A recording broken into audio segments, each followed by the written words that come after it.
chers compatriotes, c'est moi, votre frère, Jonathan Kayebe. Je suis juriste de formation et président sectionnaire de la Ligue des jeunes de l'UDPS dans la fédération de la Tchangou, dans la section de Kingasani. Vous serez obligé de me suivre régulièrement dans la chaîne Congo 24 officielle et je vous demande déjà de vous abonner et d'activer la cloche de notification.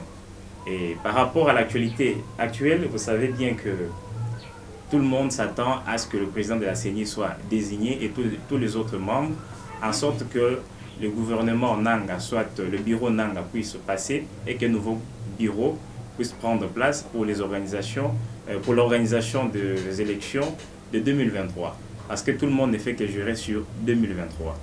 Et c'est ce qui se passe actuellement au niveau des confessions religieuses qui se sont rencontrées afin de désigner un nouveau président de la CENI. Fort malheureusement, ils n'ont pas été d'accord par rapport aux règles de jeu parce qu'aucun consensus n'a été dégagé. Et comme le stipule la charte de ces confessions religieuses, en cas de non-consensus, c'est le vote qui doit être dégagé, c'est le vote qui doit être proposé en sorte de désigner un président de la CENI. Mais les désaccords se trouvent au niveau des candidats sélectionnés. Les autres candidats ont été déjà éliminés par rapport aux critères fixés par les bureaux techniques, par les secrétariats techniques. Et deux candidats étaient restés en lice. Il s'agit de Denis Kadima, qui est le candidat de la confession religieuse kimbanguiste, ainsi que de M. Botoko, qui est celui de l'Église du Christ au Congo, de l'ECC. Malheureusement, Botoko n'a pas obtenu la faveur de pronostic par rapport à son appartenance à la MOCA, parce qu'il a été candidat déjà aux élections en 2018. C'est pourquoi il a été dégagé. Non, par rapport à la neutralité, par rapport à la crédibilité, ça pose déjà problème. Mais M. Denis Kadima, il est resté seul sur la liste, donc seul dans la course. Et par rapport aussi au rapport qui a été dressé par la plateforme de confession religieuse, on parle de Denis Kadima ainsi que de M. Botoko comme le meilleur candidat sur le plan technique, alors que nous savons tous que la CENI est une institution purement technique. Et il n'y a rien à reprocher à ceux qui remplissent tous les critères. Malheureusement, Denis Kadima ne bénéficie pas de la faveur, soit de l'appui, de la confiance de la CENCO ainsi que de l'ECC. Parce qu'il pense que Denis Kadima a des accointances, a certains apartés avec le président de la République.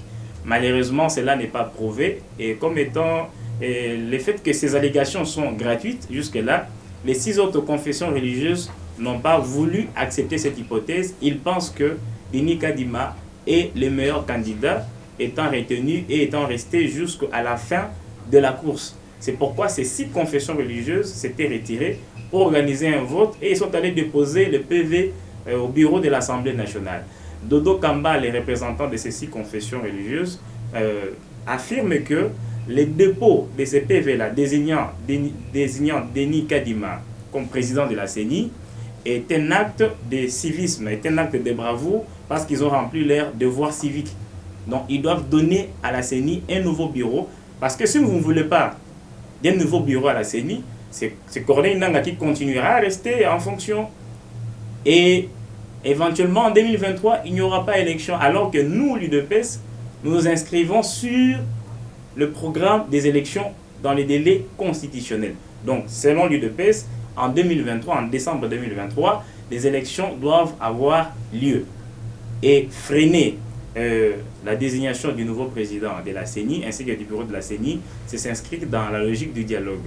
Alors que nous ne sommes pas dans cette logique-là. Tout celui qui pense qu'en 2023, le président va dégager un dialogue pour gouverner le pays, donc mettre en place un gouvernement d'union nationale, ils doivent savoir que nous ne nous inscrivons pas dans cette logique. Nous sommes déjà préparés, on prépare déjà nos bases et nous sommes déjà en ordre de bataille. Donc 2023, ne rêvez pas, sachez-les bien qu'il y aura bel et bien élection.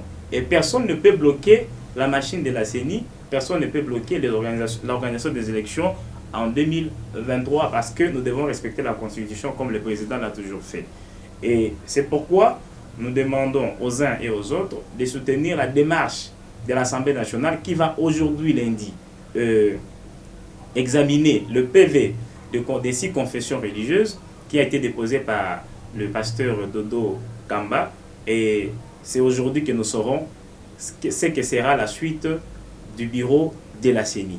Et nous sommes sûrs et certains que l'Assemblée nationale étant acquise à l'Union sacrée de la nation, et comme le peuple, son salut, c'est ça la loi suprême, nous sommes sûrs et certains que l'Assemblée nationale pourra réserver une suite favorable au PV de 6 confessions religieuses, parce que quand le consensus n'est pas dégagé, et c'est le vote qui est d'application, et en cas de vote, c'est la loi de la majorité.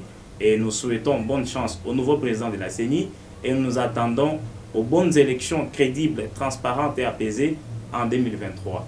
Restez branchés et rendez-vous dans nos prochaines analyses. Merci beaucoup.